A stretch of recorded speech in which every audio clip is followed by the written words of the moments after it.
Hannah Morgan clutched her baby's fevered body to her chest, the sound of her daughter's labored breathing filling the small cabin with dread as the snowstorm raged outside. Just 2 months after burying her husband, she now faced losing her only child to the same mysterious fever that had taken half the county. Texas, 1875. The winter had come early and with a vengeance. Hannah had been on her own since Thomas died in September, managing their small homestead outside of Cottonwood Springs with quiet determination. Most days she could bear the loneliness, finding solace in caring for 6-month-old Emma. But tonight, as Emma's fever climbed higher and her tiny body burned against Hannah's skin, desperation clawed at her throat.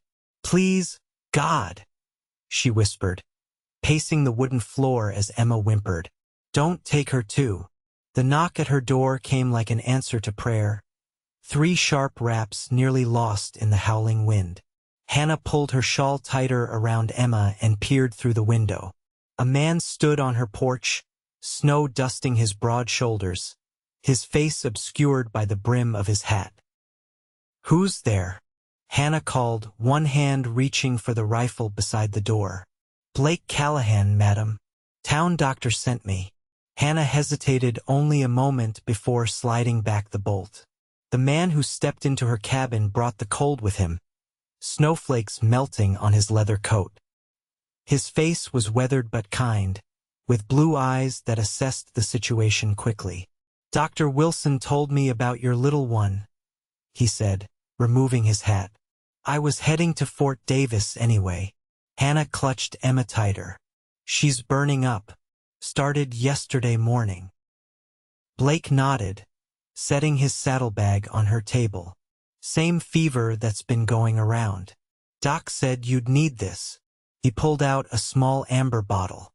"It's quinine with willow bark. Been working on most cases if caught early enough."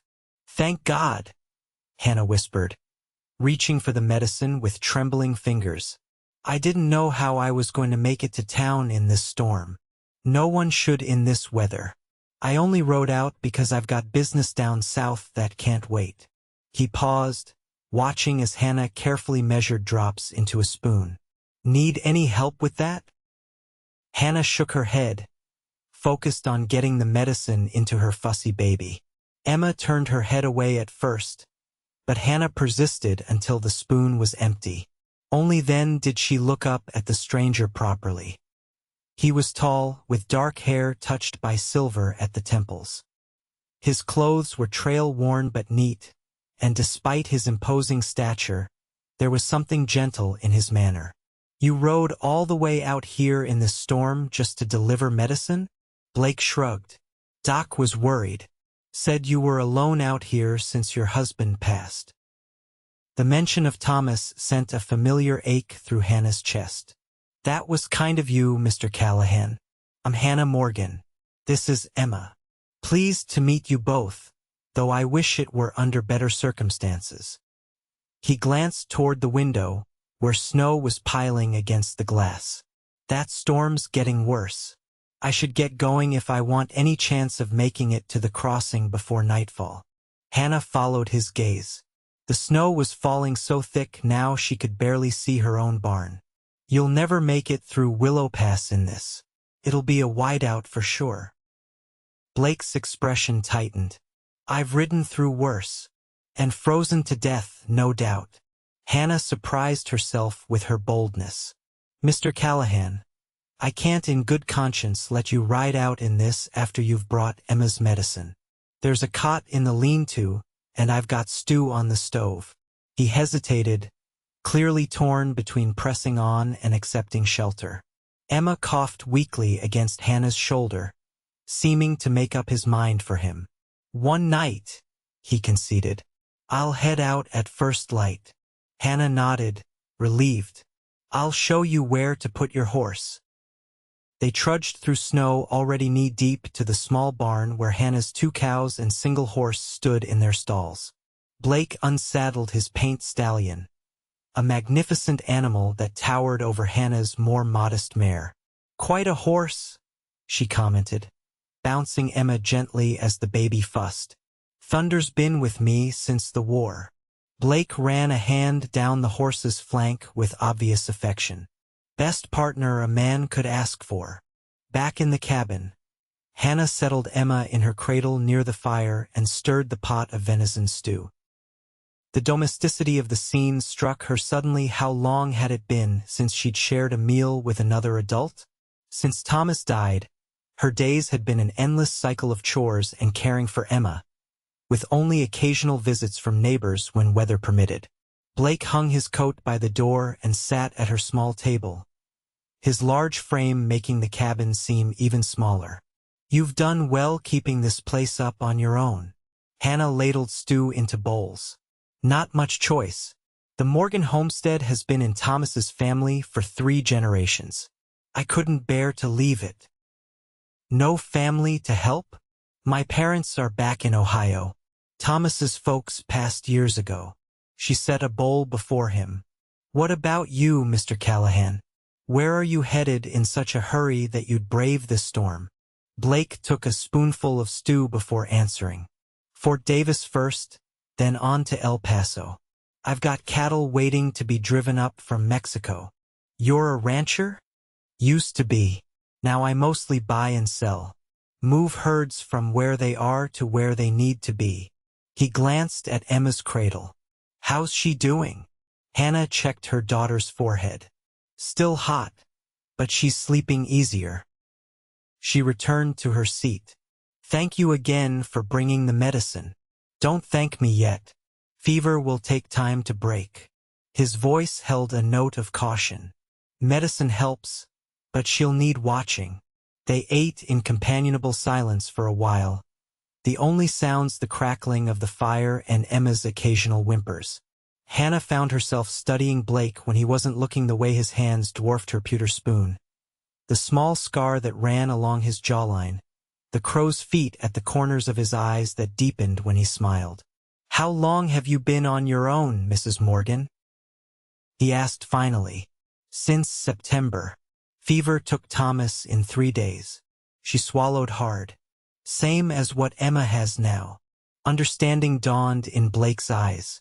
"That's why you were so frightened." Hannah nodded, unable to speak past the lump in her throat. The thought of losing Emma to her last connection to Thomas, her reason for continuing, was unbearable. "I'll stay until morning," Blake said quietly. "Help you keep watch." His offer touched her more than she wanted to admit. "You've done more than enough already. One night won't make much difference to my schedule." His tone was casual, but his eyes held hers steadily. "Besides, this storm isn't letting up anytime soon." As if to punctuate his words, a gust of wind rattled the shutters, sending a draft through the cabin. Emma stirred, letting out a thin cry that had Hannah immediately on her feet. The baby's skin burned against her palm. "She's hotter," Hannah said, panic rising in her voice. Blake was beside her in an instant, his tall frame casting a shadow over the cradle. "May I?" Hannah stepped aside, watching anxiously as Blake gently placed a calloused hand on Emma's forehead. "She is burning up," he confirmed. "We need to cool her down. Do you have any clean cloths?"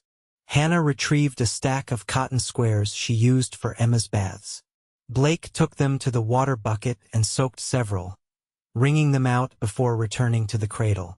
"We'll place these on her forehead, under her arms, and behind her neck," he explained, demonstrating with a gentleness that belied his rough exterior. "It'll help draw the heat out." Hannah worked alongside him, their hands occasionally brushing as they tended to Emma. "You seem to know what you're doing." A shadow crossed Blake's face. "Had a daughter once. She caught fever when she was about Emma's age." The simple statement hung in the air between them. Hannah didn't need to ask what had happened. "I'm sorry." Blake nodded once, his jaw tight. "It was a long time ago, during the war." They continued working in silence, changing the cloths as they warmed. Emma fussed at first, then grew quieter as the cool compresses provided some relief. Outside, The storm raged on, snow piling against the windows and wind keening around the eaves of the small cabin. "You should rest," Blake said after they'd been tending Emma for over an hour. "I'll keep watch for a while." Hannah shook her head. "I couldn't sleep anyway." "Then at least sit." He gestured to the rocking chair near the fire. "I'll bring her to you." Too exhausted to argue, Hannah sank into the chair. Blake carefully lifted Emma from her cradle, supporting her tiny head as if she were made of glass, and placed her in Hannah's arms. The tenderness of the gesture brought unexpected tears to Hannah's eyes. "Thank you," she whispered. Blake pulled a chair beside hers. "Tell me about your husband." The question surprised her, but Hannah found herself wanting to talk about Thomas. "He was kind, hard-working, always said we'd have the finest cattle ranch in the county someday." She smiled faintly. "We met at a church social in Austin. I'd come from Ohio to teach at the school there. He convinced me that ranching was more rewarding than teaching arithmetic to reluctant children." Was he right? Sometimes, on spring mornings when the wildflowers bloom across the pasture, or when a calf is born and takes its first steps. She trailed off. Other times, like when the well runs dry or wolves take the chickens, I wonder what I was thinking. Blake chuckled, a warm sound that filled the small cabin. "Ranching's not for the faint of heart." "No, it isn't." Hannah adjusted Emma in her arms. "What about you? You mentioned a daughter. Were you married?" His expression closed slightly. "I was. Catherine died in childbirth with our second. The baby too." "I'm so sorry," Hannah said, recognizing the same grief she carried herself. "And your first child?" "Mary took fever the next year. I was away fighting." His voice grew rough. "By the time I got home, she was gone." Hannah reached out impulsively, laying her hand on his arm. "That's too much loss for one person to bear." Blake stared at her hand for a moment before meeting her eyes. "You'd know something about that yourself." They sat in silence after that, two souls acquainted with grief, watching over a child hovering between life and death.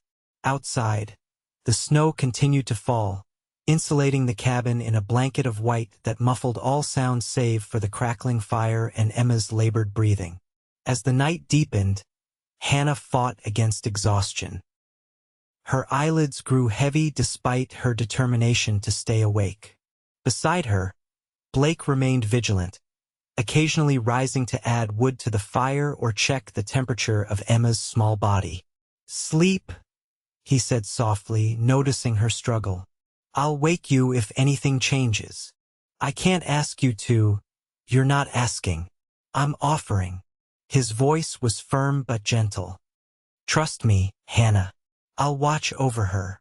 Perhaps it was exhaustion, or the quiet authority in his voice, or simply hearing her name on his lips, but Hannah found herself surrendering.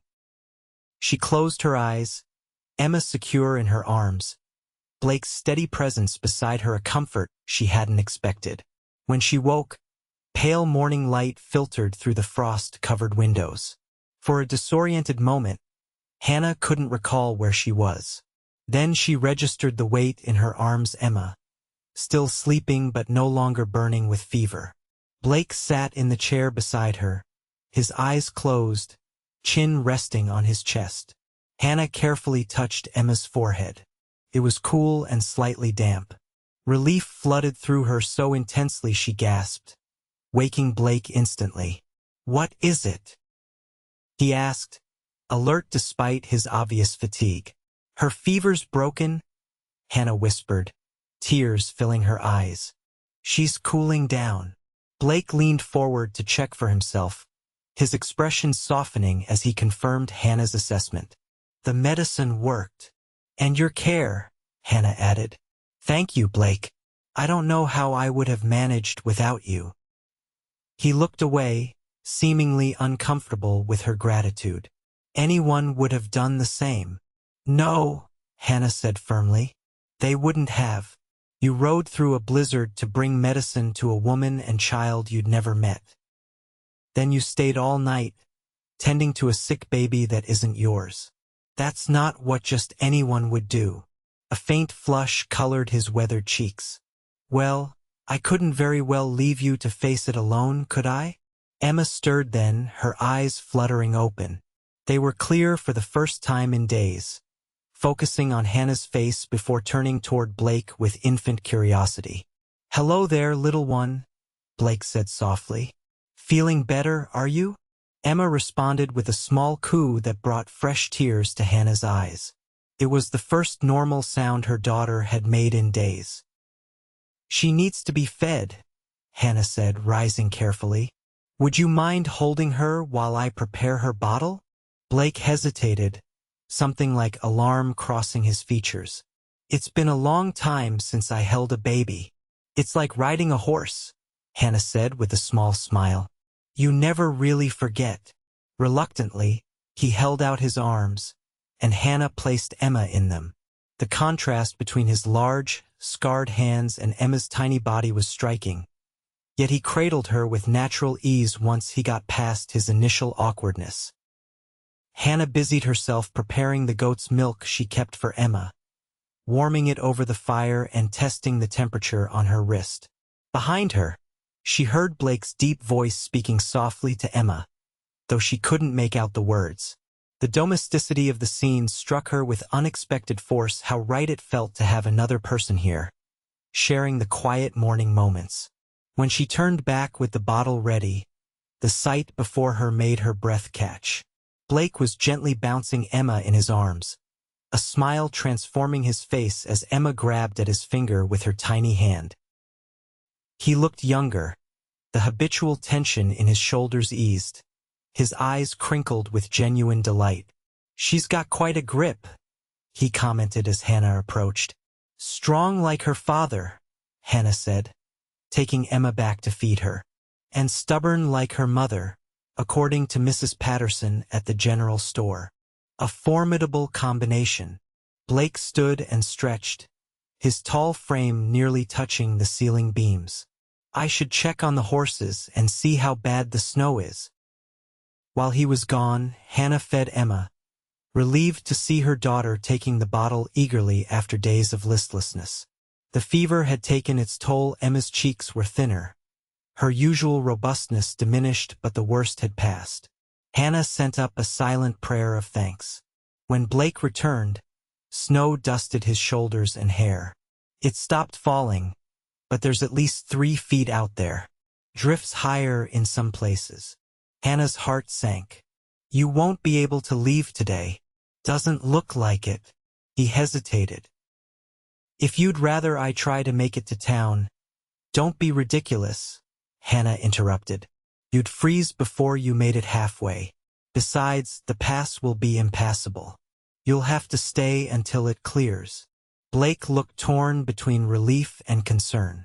"I don't want to impose." "You saved my daughter's life," Hannah said simply.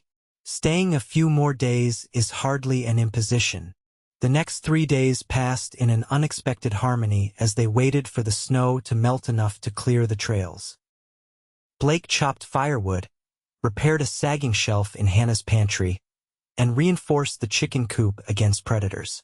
Hannah cooked, tended to Emma, and found herself sharing stories of her life before Texas, of growing up in Ohio with dreams of adventure that had led her west.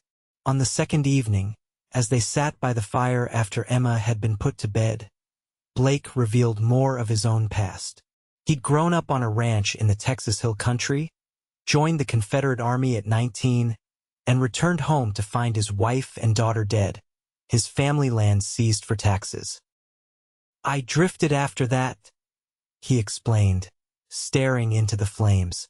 "Drove cattle, broke horses, took whatever honest work I could find. Eventually saved enough to start trading on my own." "And now you're heading to Mexico for a cattle drive," Hannah said. Blake nodded. "Got a partner waiting in El Paso. We're buying a herd to drive up to Kansas in the spring." "Sounds like a good business." "It is when everything goes right." He smiled wryly. which isn't often in the cattle trade. Hannah studied him in the firelight. There was a restlessness about him, even at rest, as if he was accustomed to always moving, always looking toward the next horizon. Yet these past days, he'd seemed content to stay in one place, helping with chores, playing with Emma, sharing quiet evenings by the fire. "What will you do after this drive?" she asked. Blake shrugged. "There's always another herd needing to be moved, another deal to be made. Don't you ever want to settle somewhere? Put down roots again?" His expression turned thoughtful. "Used to think I didn't. After losing everything." He trailed off. "But lately I've been thinking it might be time." On the morning of the fourth day, the sun emerged bright and warm, rapidly melting the snow. By noon, the trail to town was passable, though still treacherous in spots. Blake spent the morning readying his horse and checking his supplies. Hannah watched him prepare to leave with a heaviness in her chest she hadn't expected. Emma, now fully recovered and regaining her strength, seemed to sense the impending departure as well, fussing more than usual in her cradle. "I've left extra firewood stacked by the door," Blake said as he pulled on his coat. "Should last you at least a week. And I fixed that loose board on the porch steps." Hannah nodded. Emma balanced on her hip. "Thank you for everything." Blake knelt to check Thunder's saddle cinch one last time. Dr. Wilson said he'd try to get out to check on Emma in a day or two. And Mrs. Patterson from the store mentioned she'd bring supplies once the road clears completely. "We'll be fine," Hannah assured him, though her voice lacked conviction. The thought of returning to her solitary existence after these days of companionship left her feeling hollow. Blake straightened, finally meeting her eyes. "I should be back through this way in about 3 months, after we get the herd to Kansas." Hope flickered in Hannah's chest. "You'd be welcome to stop by, see how Emma's doing." "I'd like that." He stepped closer, reaching out to touch Emma's cheek gently. "Take care of your mama, little one." Emma grabbed his finger, holding it with surprising strength. Blake smiled, a genuine expression that transformed his weathered face. Then he looked at Hannah, his blue eyes serious. "If you need anything before I get back, send word to Fort Davis. Ask for Blake Callahan. Someone will know how to find me." Hannah nodded, not trusting herself to speak. Blake hesitated, as if there was more he wanted to say, then leaned down and pressed a gentle kiss to Emma's forehead. Standing back up, he looked at Hannah for a long moment before touching the brim of his hat in farewell. She watched from the porch as he mounted Thunder and rode down the snowy trail, his broad shoulders straight, his dark hair visible beneath his hat. Emma waved her small hand as if understanding they were saying goodbye to someone important. Only when he disappeared around the bend did Hannah allow herself to acknowledge the truth that had been growing in her heart over the past few days. In the midst of fear and illness, in the quiet moments of shared meals and easy conversation, something had changed. The lonely path she'd been walking since Thomas's death no longer seemed her only future. She didn't know if Blake felt it too, or if he would really return when spring came. But for the first time since becoming a widow, Hannah Morgan looked to the future with something like hope. The weeks that followed Blake's departure settled into a familiar routine for Hannah. As Emma regained her strength, growing more active and vocal with each passing day, Hannah turned her attention to preparing for spring planting. The snow melted completely by early February, leaving the earth soggy but ready for new growth. Dr. Wilson visited twice, pronouncing Emma fully recovered and expressing amazement at her resilience. "Must have been that medicine Callahan brought," he said, packing away his stethoscope. "Got to her just in time." "Have you seen him recently?" Hannah asked, trying to sound casual. "Blake Callahan, I mean." Dr. Wilson shook his head. "Not since I sent him out here with the medicine. Man like that doesn't stay in one place long." His words echoed in Hannah's mind long after he'd gone. A man like that doesn't stay in one place long. She'd known Blake was a wanderer, had heard it in his stories of cattle drives and trading posts across the territory. Yet some foolish part of her heart had imagined him returning, perhaps even staying. February gave way to March, bringing with it the first wildflowers and longer days.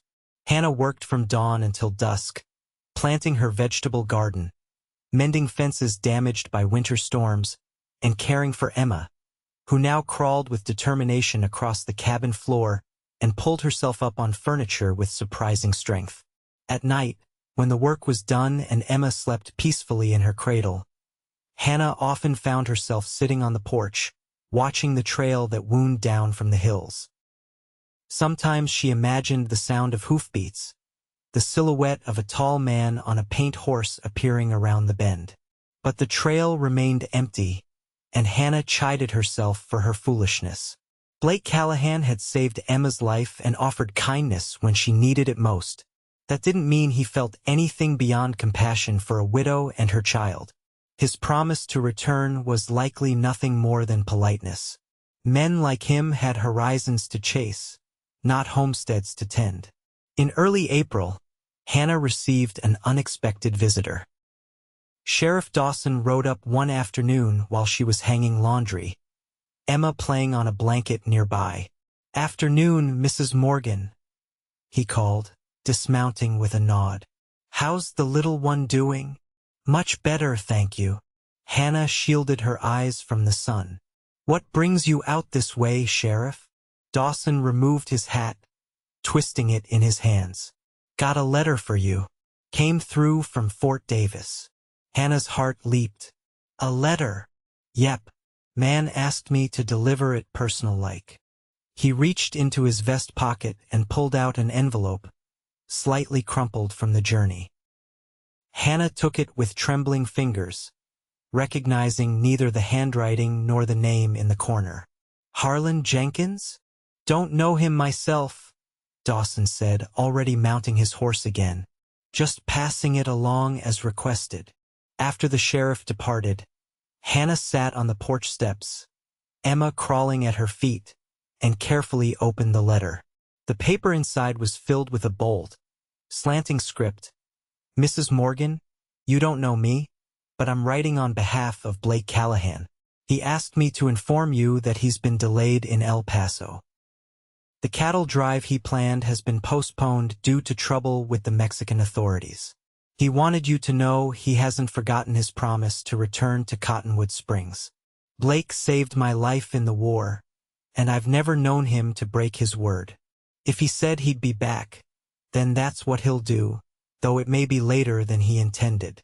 Respectfully, Harlan Jenkins, Fort Davis, Texas." Hannah read the letter 3 times, emotions warring within her. Relief that Blake had sent word, disappointment at the delay, and underneath it all, a spark of hope that he had remembered her, had thought enough of his promise to send word when he couldn't keep it on time. That night, she tucked the letter into the Bible she kept beside her bed, running her fingers over the words as if they might reveal more than was written. It was foolish, she knew, to invest so much meaning in a simple courtesy. Yet she couldn't help the way her heart lifted at the knowledge that Blake Callahan, somewhere far to the south, had thought of her and Emma.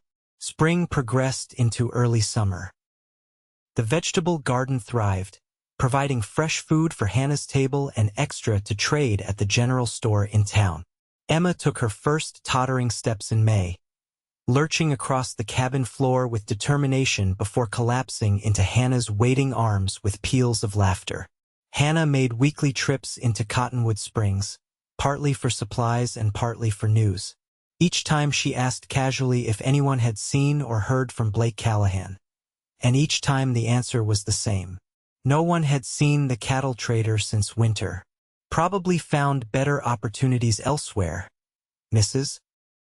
Patterson suggested one day as she measured coffee beans into a paper sack. Men like that follow the money, not their hearts. Hannah bristled at the implication but said nothing. What could she say? That in the span of 4 snowbound days, She had developed feelings for a man she barely knew, that she still dreamed of his blue eyes and gentle hands, that sometimes, when the cabin grew too quiet, she imagined his deep voice reading to Emma from the Bible as he had done on their last night together. It was foolishness, and Hannah knew it. She had a farm to run, a child to raise. Dreams of a wandering cowboy had no place in her practical world. June arrived with scorching heat and infrequent rain. Hannah worked harder than ever, rising before dawn to tend to chores before the worst of the heat set in. The creek that ran along the edge of her property began to dry up, forcing her to haul water from the well for her garden as well as household needs.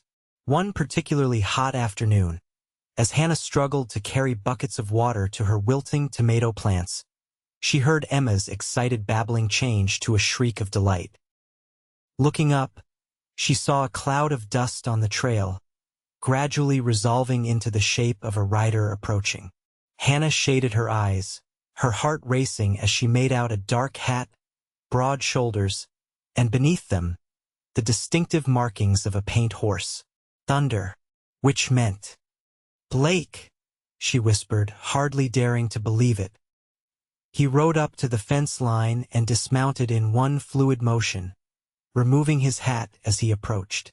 He looked thinner than she remembered, his face more deeply tanned, a new scar visible along his temple. But his eyes were the same clear blue, crinkling at the corners as he smiled at her. "Hannah Morgan," he said, his voice washing over her like cool water. "Still the prettiest sight in West Texas." Emma toddled forward on unsteady legs, arms outstretched and babbling excitedly. Blake's eyes widened in surprise. "She's walking." He knelt down, setting his hat aside as Emma reached him. "Look at you, little lady. All grown up since I saw you last." Emma patted his face with her small hands, clearly remembering him despite the months that had passed. Blake laughed, the sound rich and warm in the summer air, and lifted her into his arms as he stood. "She remembers you," Hannah said, finding her voice at last. "I didn't think she would." "I'm memorable that way," Blake replied with a wink, though his expression turned more serious as he looked at Hannah properly. "You look tired." Hannah brushed a strand of hair from her face, suddenly conscious of her appearance, faded dress stained with dirt, hair escaping its pins, skin reddened from the sun. "It's been a busy spring." Blake nodded, bouncing Emma gently as she played with the bandana around his neck. "I got held up in El Paso. Trouble with the cattle purchase. Did you get my letter?" "I did," Hannah confirmed. "Thank you for sending word." An awkward silence fell between them, filled with unspoken questions. Why had he really come back? What did he expect? What did she want from him? "Could use some water," Blake said finally, nodding toward the well. "Been riding since dawn." Hannah gestured toward the house. "Of course. Come inside. It's cooler there." In the cabin, Hannah poured water from the pitcher into a tin cup while Blake settled Emma on his knee. The little girl seemed fascinated by him, patting his stubbled cheek and giggling when he made faces at her. "She's thriving," Blake observed, accepting the water gratefully. "Hard to believe she was so sick when I last saw her." "Children are resilient," Hannah said, taking a seat across from him. "More so than adults, I think." Blake's eyes met hers over the rim of his cup. "And how have you been, Hannah? Truly?" The simple question, asked with such genuine concern, nearly undid her composure. How long had it been since anyone had asked about her welfare, rather than just Emma's? "Managing," she answered honestly. "The farm keeps me busy. Too busy sometimes." Blake nodded, his gaze taking in the cabin, the mended curtains, the carefully organized shelves, the small touches that made the place a home despite limited resources. "You've done well on your own." "I've had to." Hannah straightened her shoulders. "But what about you? Did you resolve your troubles in El Paso?" A shadow crossed Blake's face. Eventually, my partner and I parted ways. Disagreement over business practices. His jaw tightened. Found out he was planning to steal cattle rather than purchase them legitimately. I don't operate that way. So there was no cattle drive? Not with him. I found honest work with another outfit. Drove a herd up from the border to San Antonio. He set his empty cup down. Been doing odd jobs since then, saving up. For another cattle venture? Blake hesitated, then shook his head. For something more permanent. The words hung between them, loaded with possibility. Hannah busied herself with pouring more water, afraid to meet his eyes, afraid of what she might see there or what he might see in hers. I should check on Thunder, Blake said after a moment, handing Emma back to Hannah. Left him standing in this heat. Of course. Hannah took Emma, her fingers brushing against Blake's in the exchange. Will you? Are you staying in town tonight? Blake paused at the door. Actually, I was hoping I might camp here. On your land. He gestured vaguely toward the creek. Just for a day or two, until I figure out my next steps. Relief and something like joy flooded through Hannah. You're welcome to stay in the lean-to again.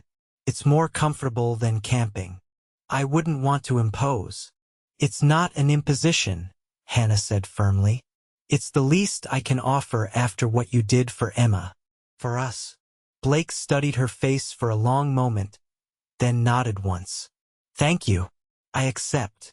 The next few days fell into an easy rhythm. Blake rose before dawn each morning, tending to the animals and doing the heaviest chores before Hannah was even awake.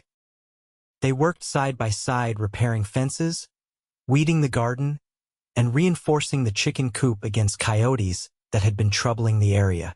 In the evenings, after Emma was asleep, they sat on the porch watching the sunset, talking in low voices about everything and nothing Blake's travels since they'd last seen each other.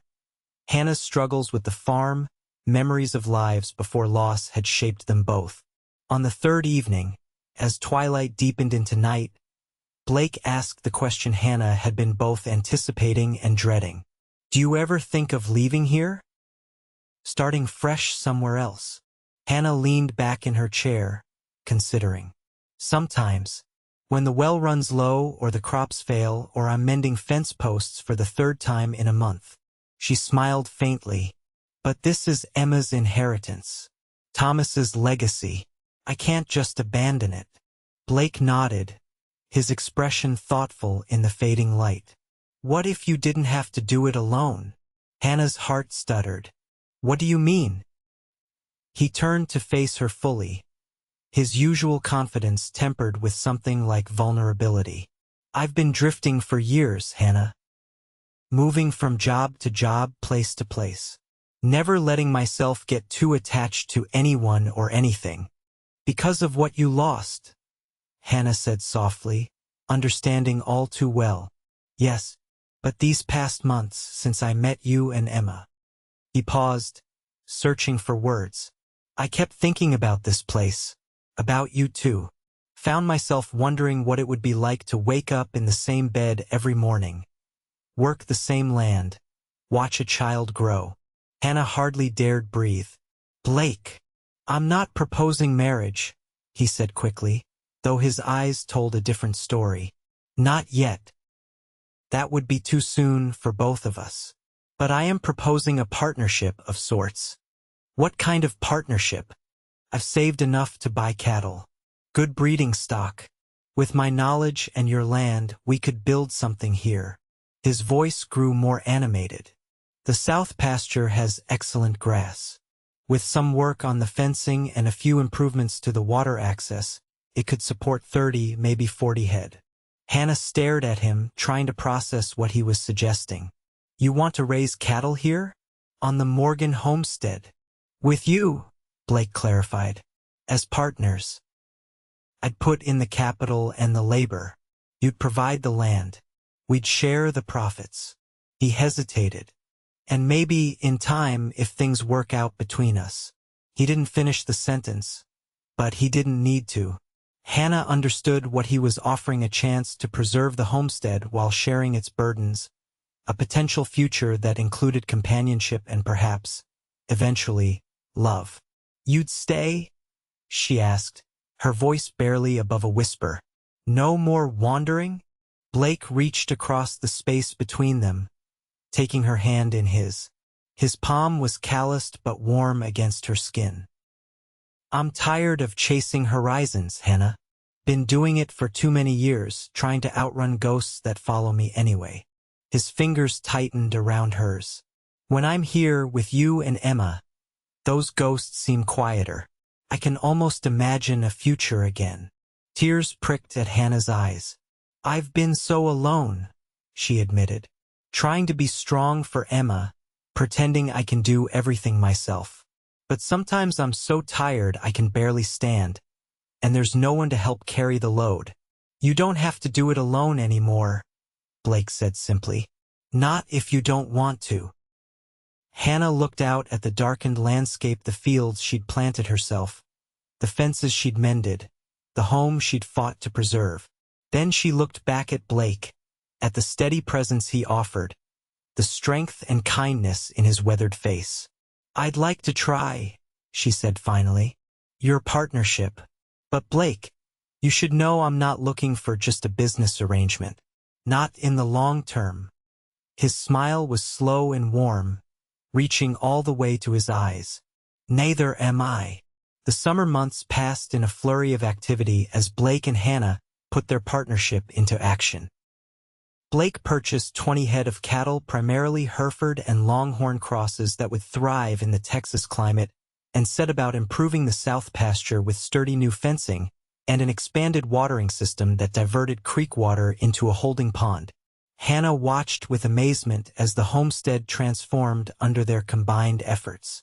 Blake seemed to have endless energy, rising before dawn and working until dusk, stopping only to eat the meals Hannah prepared or to spend time with Emma, who had become completely devoted to him. Their evenings together grew longer, their conversations deeper. Hannah learned about Blake's childhood on his family's ranch. His dreams before the war had changed everything, his years of wandering afterward. In turn, she shared stories of her upbringing in Ohio, her journey west as a young teacher seeking adventure, her courtship with Thomas, and their plans for the future that had been cut short by his death. By August, a tentative romance had blossomed between them. It began with small gestures, Blake's hand lingering on hers when passing a tool, Hannah's fingers straightening his collar before he rode into town, shared glances over Emma's head as she performed some new feat of toddler ingenuity. Their first kiss came on a sweltering evening after they had worked side by side all day, replacing rotted boards on the barn roof. As the sun set in a blaze of orange and gold, they sat on the porch steps, drinking cool water and watching fireflies emerge in the gathering dusk. "I never thought I'd feel at home anywhere again," Blake said, his voice low in the quiet evening. "After losing my family, my land. Home became just a word, not a place." Hannah looked at him, at the strong profile silhouetted against the sunset. "And now?" He turned to her, his blue eyes serious in the fading light. "Now I think home might be a person, not a place at all." Hannah's breath caught as Blake leaned toward her, his calloused hand gently cupping her cheek. He paused, giving her time to pull away if she wished. Instead, Hannah closed the distance between them, pressing her lips to his. The kiss was tentative at first, both of them cautious, weighted with past losses and future hopes. Then Blake's arms slipped around her waist, drawing her closer, and Hannah's hands found their way to his shoulders. The kiss deepened, becoming something more urgent, more honest, an acknowledgement of feelings that had been growing since that snowy night when he had arrived with medicine for her child. When they finally parted, Blake rested his forehead against hers, his breathing uneven. "I've been wanting to do that since April," he admitted. Hannah smiled, her fingers tracing the line of his jaw. "What took you so long, Cowboy?" His answering laugh was warm against her skin. Wasn't sure you'd welcome it. You're still wearing your wedding ring. Hannah glanced down at the simple gold band on her left hand, a pang of guilt mingling with her happiness. I loved Thomas, she said quietly. Part of me always will. I know, Blake assured her. Just as part of me will always love Catherine and Mary. They're in our past, but they helped make us who we are. His thumb traced a gentle path along her cheekbone. The question is whether we're brave enough to make room for new love alongside the old memories. Hannah looked up at this man who had ridden through a blizzard to save her child, who had stayed until Emma's fever broke, who had returned months later because he couldn't forget them, who now worked beside her every day, sharing her burdens and her joys with equal commitment. I think I am, she whispered. Brave enough, I mean. Blake's smile was like sunrise after the longest night. So am I. As summer gave way to fall, their relationship deepened alongside their business partnership. The cattle thrived in the south pasture, and Blake's expertise in breeding and trading began to show results. Several neighboring ranchers approached them about purchasing calves from their growing herd, impressed by the quality of the stock. Emma grew stronger and more verbal each day, toddling after Blake whenever he was in sight, demanding up with imperious little hands and settling contentedly on his broad shoulders as he did his chores. She called him Bake, her attempt at his name, and looked for him first thing each morning. Though Blake still slept in the lean-to, maintaining propriety for the sake of Hannah's reputation in the small community, they both knew their arrangement was evolving towards something more permanent. They spoke of the future openly, now plans for expanding the herd, improvements to the house, even tentative discussions of marriage, when the time is right. That time came sooner than either expected, catalyzed by an event that nearly tore them apart just as they were finding their way together. In late September, almost exactly a year after Thomas's death, Hannah received a visitor she never anticipated. She was hanging laundry while Blake repaired a wagon wheel nearby, Emma playing with wooden blocks at his feet, when a rider approached from the direction of town. The man who dismounted at their fence line was tall and thin, with a scholarly appearance despite his trail-worn clothes. He removed his hat as he approached, revealing thinning hair and a face that tickled something in Hannah's memory. Mrs. Morgan? The man called. Hannah Morgan? Hannah stepped forward, wiping her hands on her apron. Yes, that's me. The man smiled, relief evident in his expression. I thought I'd never find you. I'm Jacob Webster, Thomas's cousin from St. Louis. Hannah's breath caught. Thomas had mentioned cousins in Missouri, but she'd never met any of his extended family. Thomas's cousin? By now Blake had risen, moving to stand protectively near Hannah, his expression wary as he sized up the newcomer. Yes, madam. Jacob's eyes flicked to Blake, then back to Hannah. I've been trying to locate you for months. There was some confusion about where exactly the Morgan homestead was located. Why were you looking for me? Hannah asked, a sense of unease growing in her stomach. Jacob shifted uncomfortably. It's about Thomas's inheritance. His uncle Frederick passed away last winter, leaving a substantial estate. As Thomas's widow, you're entitled to his portion provided you haven't remarried, of course. Hannah felt Blake stiffen beside her. I haven't remarried, she said carefully. Thomas has been gone just over a year. Jacob nodded, seemingly relieved. In that case, there's quite a sum waiting for you in St. Louis.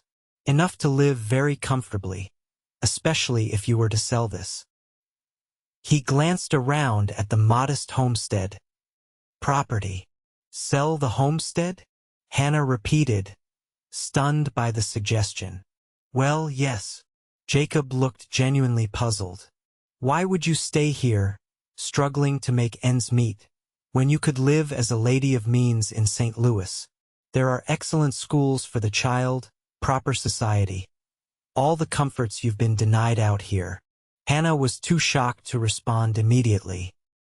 The idea of leaving the homestead, leaving the life she and Blake were building together seemed incomprehensible.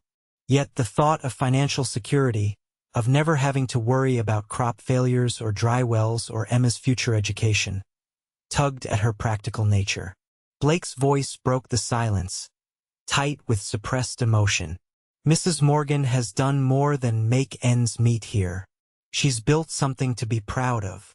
Jacob looked at Blake properly for the first time, taking in his work clothes and sun-browned face. And you are Blake Callahan, business partner.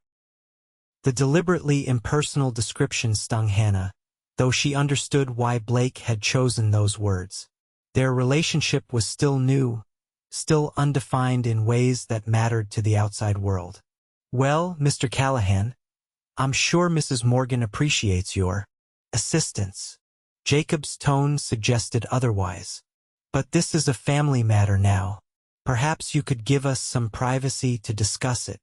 Blake's jaw tightened, but he nodded once, curtly. Of course. He knelt to scoop up Emma, who had abandoned her blocks to cling to his leg. I'll take the little one to see the new calves. As he walked away, Emma peering over his shoulder with confusion at the strange man, Hannah felt torn in half. Part of her wanted to call Blake back, to make it clear that any decision about her future included him. Another part recognized the practical reality this inheritance could change everything for her and Emma. Didn't she owe it to her daughter to consider all options? Shall we sit on the porch? She suggested to Jacob, gesturing toward the house. I'll make some coffee, and you can tell me more about this inheritance.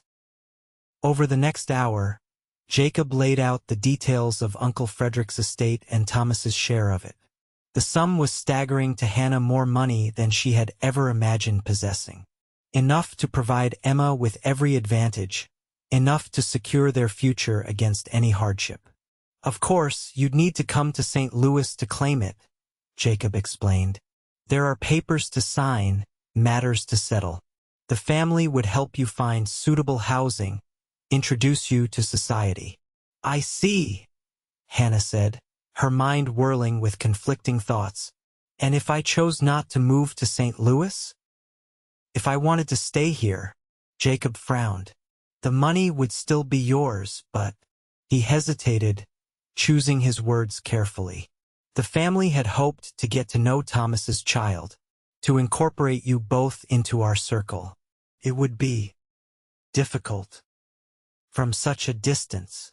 Hannah understood the implied condition. The inheritance came with expectations that she would leave Texas, that she would raise Emma as a city girl in St. Louis society, that she would set aside the life she had built here, the life she had built with Blake. I need time to consider, she said finally. This is unexpected. Jacob nodded, seemingly satisfied that she hadn't rejected the idea outright. Of course, I'm staying in Cottonwood Springs for a week. That should give you ample time to make arrangements if you decide to return with me. After Jacob departed, promising to call again in a few days, Hannah remained on the porch, staring out at the land that had become so much a part of her.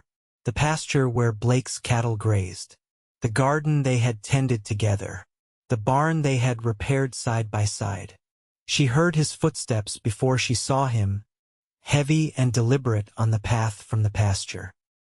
Emma had fallen asleep on his shoulder, her small face pressed against his neck in complete trust. He's gone, Blake asked, his voice carefully neutral. Hannah nodded. He's staying in town for a week, waiting for my decision. Blake gently transferred Emma to Hannah's arms. Sounds like you have a lot to think about. Blake, I should check the north fence line before dark, he interrupted, already turning away. Thought I saw a weak spot there yesterday. Hannah watched him stride toward the barn, his shoulders rigid with tension. She wanted to call after him, to explain that she hadn't agreed to anything, that she couldn't imagine leaving him, but the words stuck in her throat. Because the truth was, She did have to consider it for Emma's sake, if not her own. That night, after Emma was asleep, Hannah sat at the small table with paper and pencil, making lists of pros and cons, trying to approach the decision logically. St. Louis offered financial security, education for Emma, comfort and ease. The homestead offered what? Hard work, uncertainty, the constant struggle against nature's whims. And Blake. The homestead offered Blake. She was still sitting there when a soft knock came at the door. Opening it, she found Blake standing on the porch, his expression solemn in the moonlight. "May I come in?" he asked formally, as if they were strangers again. Hannah stepped aside wordlessly, her heart hammering against her ribs.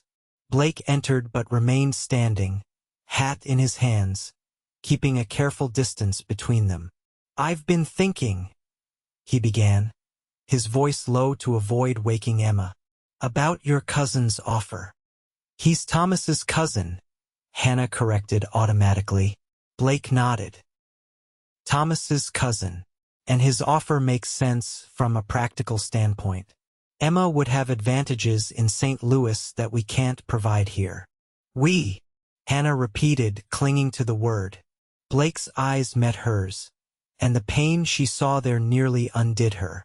"That's what I came to say, Hannah. If you decide to go, I understand. I won't try to stop you. Emma's future has to come first." "And what about our future?" Hannah asked, her voice barely above a whisper. "Yours and mine." Blake's knuckles whitened around the brim of his hat. "I'm a rancher, Hannah. A drifter who's only just learned to stay in one place. I can't follow you to St. Louis. I'd be like a wolf in a chicken coop there." "I haven't decided to go," Hannah said, taking a step toward him. "I don't know if I can leave this place. Leave what we've started here." Hope flickered in Blake's eyes, quickly guarded. "You have to consider what's best for Emma." "And what if what's best for Emma is growing up with two parents who love her? Having a father figure who teaches her about horses and cattle and hard work and integrity?" Hannah closed the distance between them, placing her hand over his where it gripped his hat. "What if what's best for her is seeing her mother happy, truly happy, for the first time since her father died?" Blake's expression softened, vulnerability replacing caution. "Are you happy, Hannah? Here with me?" "Happier than I ever thought I'd be again," she admitted. "The money would make things easier, yes. But money can't replace what we've built here, what we could continue to build." Blake set his hat aside and took both her hands in his. "I was going to wait to ask this. Give us more time. Make sure you were ready." He took a deep breath. "But I can't risk losing you without at least asking. Hannah Morgan, will you marry me?" The question hung in the air between them, weighted with all that had come before and all that might follow. Hannah looked up at this man who had saved her daughter's life, who had brought hope back into her world, who worked beside her every day to build something meaningful. "Yes," she said simply. "Yes, I'll marry you, Blake Callahan." Joy transformed his features, erasing the lines of worry. He pulled her into his arms, lifting her off her feet in his enthusiasm, and Hannah laughed a free, uninhibited sound she hadn't made in years. "We'll make this work," Blake promised, setting her down but keeping her close. "The ranch is already showing a profit. With the cattle breeding program and the new irrigation system, we'll be able to expand next year. Emma will have everything she needs." "She already has what she needs most," Hannah said softly. "She has us." Their wedding took place 2 weeks later, a simple ceremony in the Cottonwood Springs church with Emma as their only attendant, toddling down the aisle with flowers clutched in her small fist. Jacob Webster attended, his initial disappointment at Hannah's decision giving way to grudging respect when he saw the improvements Blake had made to the homestead and understood the depth of feeling between them. "The inheritance is still yours," he told Hannah after the ceremony. Your husband's business acumen might put it to good use here, and perhaps you'll bring Emma to visit St. Louis someday. Let her know her father's family. We will, Hannah promised. When she's a bit older. The first year of their marriage brought challenges, as all new beginnings do. Blake and Hannah had to learn to live together, to blend their habits and preferences, to parent Emma as a team rather than as individuals. There were arguments about cattle breeding strategies, disagreements about household expenses, moments of frustration when the weight of responsibility seemed overwhelming. But there was joy too, abundant joy in shared work and shared rest, in watching Emma grow, in building something lasting together. The Morgan Callahan Ranch, as it came to be known, prospered under their combined efforts. Blake's expertise with cattle and Hannah's careful management of finances, including her inheritance, which they invested primarily in land and stock improvements, created an operation that became known throughout the county for its quality. Emma thrived, growing from a toddler into a spirited young girl who could ride almost as soon as she could walk, who knew every cow in the herd by sight, who followed Blake around like a shadow and curled up in Hannah's lap for stories each night. She called Blake Papa without prompting, a development that brought tears to his eyes the first time he heard it. In the spring of 1878, as the bluebonnets covered the pastures in a carpet of color, Hannah and Blake welcomed a son, Thomas Blake Callahan, named for the fathers neither would know. Emma, not quite 4, approached her baby brother with solemn importance, declaring herself his protector and teacher with all the authority a small girl could muster. On the night after Thomas's birth, as Hannah rested in their bed with the newborn at her breast, Blake sat beside them, Emma drowsing in his lap, his expression one of wonder and contentment. "Did you ever imagine this?" Hannah asked softly, looking around at their expanded cabin, now a proper home with added rooms and comfortable furnishings. "When you rode through that blizzard with Emma's medicine, did you think we'd end up here?" Blake smiled, reaching out to stroke his son's downy head with one finger. "Not specifically, but I knew even then that you were special, that this place was special." His eyes met hers, full of the love that had grown between them day by day, season by season. "I just didn't know it would become home." Hannah shifted the baby to her shoulder, remembering those desperate hours when Emma had burned with fever, when Blake had stayed through the night, changing cool cloths and speaking gentle words of comfort. How far they had come since then, from strangers thrown together by circumstance to partners in every sense of the word. "I'm glad you stayed," she said, leaning into his side as Emma snuggled closer in his lap. "Not just until the fever broke, but for all the days after." Blake pressed a kiss to her temple, his arm around her shoulders, their children between them. "Wild horses couldn't have dragged me away," he murmured. "Not once I found my way home." Outside, the Texas sunset painted the sky in shades of gold and crimson, silhouetting the cattle grazing peacefully in the distance. Inside, the Morgan Callahan family, forged through loss and fever, nurtured by courage and commitment, held each other close, their future stretching before them as vast and promising as the western horizon.